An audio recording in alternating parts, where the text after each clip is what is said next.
Cher ami, personne n'a le droit de faire quoi que ce soit dans les régions où le Hezbollah est influent, même avec une permission de l'État. Le parti est plus fort que l'État.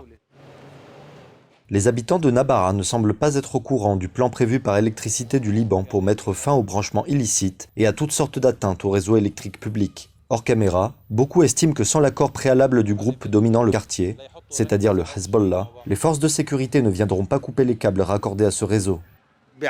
Les membres du Hezbollah se branchent sur ce réseau sans que personne ne s'y oppose.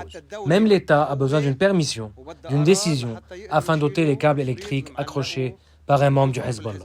Alors que les forces de sécurité intérieure et l'armée devaient débuter leur inspection ce lundi, par 216 sorties dans toutes les régions libanaises, le système D continue de prévaloir. En contrebas, à Bourj Hamoud, c'est la même routine. Les riverains du fleuve de Beyrouth n'ont pas vu des agents de l'ordre à l'œuvre. De toute façon, l'électricité publique est presque inexistante. Les factures de EDL, revues à la hausse, n'arrangent personne et rares sont ceux qui souhaitent s'en acquitter. Non, les représentants de la compagnie d'électricité ne sont toujours pas venus chez nous. Peut-être qu'ils viendront ce mois-ci.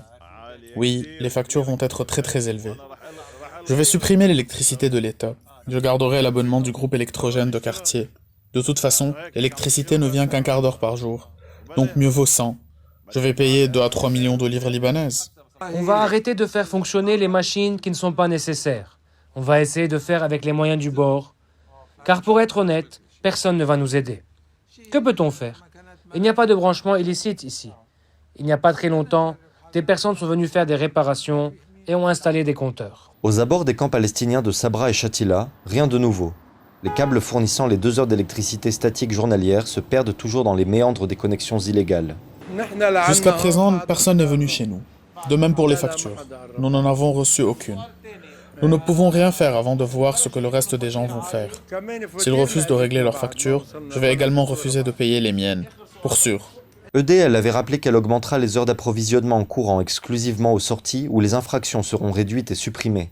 Mais les FSI semblent peiner à imposer le monopole de EDL, faute d'État et en raison des milices contrôlant certains quartiers.